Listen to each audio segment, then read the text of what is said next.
বছর ধরে আমি পথ হাঁটিতেছি পৃথিবীর পথে, সিংহল সমুদ্র থেকে নিশীথের অন্ধকারে মালয় সাগরে।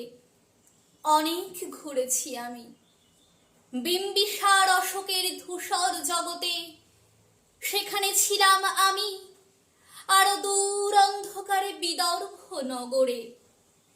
আমি ক্লান্ত প্রাণ এক, চারিদিকে জীবনের সমুদ্র সফেন। আমারে দুদণ্ড শান্তি দিয়েছিল নাটোরের বনলতা সেন। চুলতার কবেকার অন্ধকার বিদিশার নিশা, মুক্তার শ্রাবস্তির কারুকার্য, অতি দূর সমুদ্রের পর হাল ভেঙে যে নাবিক হারাইছে দিশা।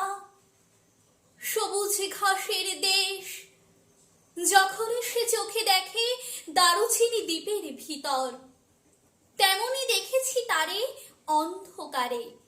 বলেছে সে, এতদিন কোথায় ছিলেন? পাখির নীরের মতো চোখ তুলে নাটোরের বনলতা সেন। সমস্ত দিনের শেষে শিশিরের শব্দের মতন সন্ধ্যা আসে, ডানার রৌদ্রের গন্ধ মুছে ফেলে চিল।